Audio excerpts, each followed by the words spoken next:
Well, basically, it's the Michael Schenker Group Tour, MSG, and Elliot, who we all know, the owner of D-Drum and Dean, was playing with me with Appice, and he said, don't book any gigs the last couple of weeks of July. And I said, why? He said, because I'm going out with Schenker.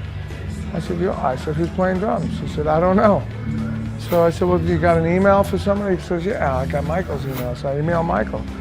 I said, Mike, how you doing, man? Elliot's going out with you. I'd love to play drums on it. Who you got playing drums? Can we work something out?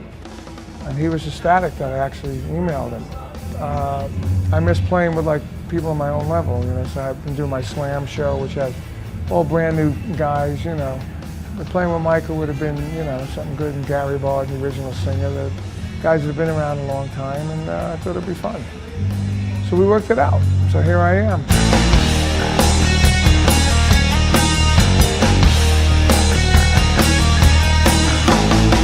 Playing my new D-Drum green drum kit.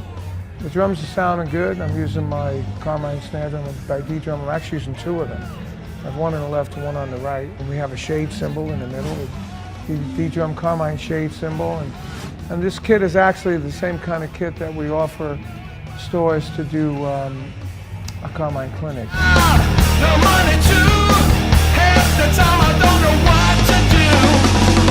I always use brass snares ever since 1985 or 6. When I went with D-Drum, Elliot said, you know, we'd like to do a signature model. What do you want? I said, you gotta have the brass snare. They took it one step further. They did 24 karat gold rims and lugs and stuff. So it looks like a piece of jewelry, but it sounds great. Got the Nickel Works throw off on it, which you can tune your snare is like really loose if you want, and you tighten it up on the side and it stays in that position. Then you can kick it up and, you know, make it tight again and bring it back and make it loose, you know. There was a limited edition of only 50 drum kits, 26 by 15 bass drum, 9 by 13, 16 by 18, 16 by 16. And then I had a 5-inch steel drums, that's what I used back then, with a muffler. So that was the first kit. Second kit was the Rod Stewart kit, which is just coming out this year. But we did have it at NAMM, and that was an all maple kit. As a replica of the kit I used with Rod Stewart. It was on the front cover of my Realistic Rock book for 20 years. This kit looks like the kit, it sounds really good, and it's very well priced. You know, you had 3 toms up front, 2 on the side, 2 bass drums, a snare drum.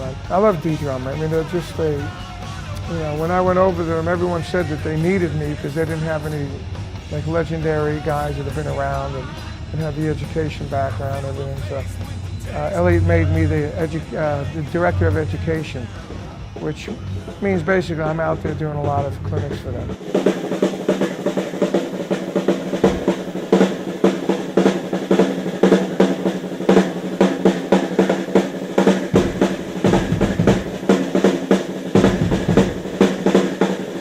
I've helped change a little bit of my D-Drum stuff because I don't use those 20-inch deep bass drums.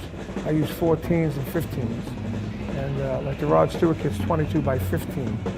And once you start, I'm a believer that once you get the longer bass drums, you can't hear the drum over here, you hear it over there.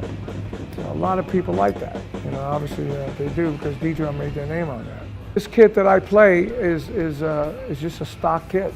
All of my kits are stock kits. They're not like specially handmade or anything. They're made right in the D-Drum factory, and they sound awesome. I believe they're using the American maple shells, the thin shells, and they really just sound great, you know. But anyone could buy these kits. When I heard that bass drum, I flipped. I said, this bass drum sounds amazing. It really does, you know. Well, you know, hopefully I'll be continuing with Michael. I really enjoy playing with Michael. Like I said, he's a guy that's on my level. I think the audiences like the fact that we're together. I think Mike enjoys, you know, being able to say Carmine Appice is in his band, you know.